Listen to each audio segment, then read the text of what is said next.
আসসালামু আলাইকুম ভিউয়ার্স, সবাই কেমন আছেন? আশা করি সবাই ভালো আছেন।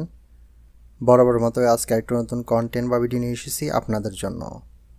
আজকের কন্টেন্ট বা ভিডিওর মাধ্যমে আপনারা শিখতে পারবেন আরবিতে যুদ্ধের বিভিন্ন অস্ত্রের নামের পার্ট নং 3-এর সাথে, যা আরব দেশে নতুন প্রবাসী ভাই এবং বন্ধুরা আরবিতে কথা বলার ক্ষেত্রে কিছুটা হলেও সহায়ক হবে ইনশাআল্লাহ। আর হ্যাঁ, আরবি ভাষা শিক্ষা সংক্রান্ত কন্টেন্ট বা ভিডিও নিয়মিত থাকছে আমাদের চ্যানেলে। এজন্য আমাদের সাথে থাকার জন্য প্লিজ সাবস্ক্রাইব করে রাখুন আমাদের চ্যানেলটিকে এবং পাশে থাকা ছোট্ট বেল আইকনটি প্রেস করে দিন, যাতে করে আমাদের আপডেট করা সকল নতুন ভিডিও নোটিফিকেশান পেয়ে যান আপনি মুহূর্তে। আর যারা অলরেডি সাবস্ক্রাইব করেছেন তাদেরকে অসংখ্য ধন্যবাদ রইল। তো বন্ধুরা, আপনারা দেখছেন সৌদি বাংলা পাঠ, সাথে আছি আমি আজিজ। চলুন শুরু করা যাক। এইখানে সর্বপ্রথম শব্দটি হলো গিয়ে মুসাদ্দেস। মুসাদ্দেস শব্দের বাংলা শাব্দিক অর্থ হলো গিয়ে পিস্তল। মুসাদ্দেস অর্থাৎ পিস্তল। তারপর শব্দটি হলো গিয়ে রামহা। রামহা শব্দের বাংলা শাব্দিক অর্থ হলো গিয়ে বর্ষা। রামহা অর্থাৎ বর্ষা। তারপর শব্দটি হলো গিয়ে খুজাত আল হার্ব। খুজাত আল হার্ব শব্দের বাংলা শাব্দিক অর্থ হলো গিয়ে যুদ্ধের হেলমেট। খুজাত আল হার্ব অর্থাৎ যুদ্ধের হেলমেট।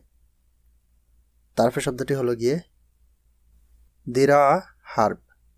দিরা হার্ব শব্দের বাংলা শাব্দিক অর্থ হলো গিয়ে ঢাল।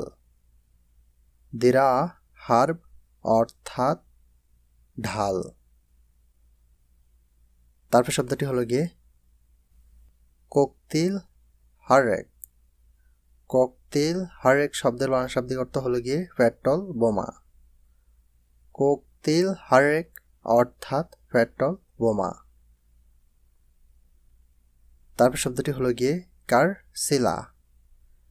কার সিলা শব্দের বাংলা শাব্দিক অর্থ হলো গিয়ে বন্দুক। কার সিলা অর্থাৎ বন্দুক। তারপর শব্দটি হলো গিয়ে সুত গান। সুত গান শব্দের বাংলা শাব্দিক অর্থ হলো গিয়ে শর্ট গান। সুত গান অর্থাৎ শর্ট গান। তারপর শব্দটি হলো গিয়ে কুনবুলাত। কুনবুলাত শব্দের বাংলা শাব্দিক অর্থ হলো গিয়ে বোমা। কুনবুলাত অর্থাৎ বোমা।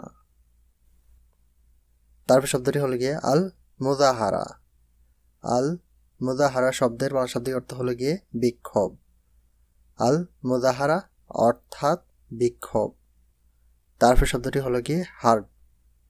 হার্ব শব্দের বাংলা শাব্দিক অর্থ হলো গিয়ে যুদ্ধ। হার্ব অর্থাৎ যুদ্ধ। তো বন্ধুরা, আজকে পর্যন্তই। সবার সুস্থতা কামনা করে আজকের মতো এখানে বিদায়। আল্লাহ হাফেজ।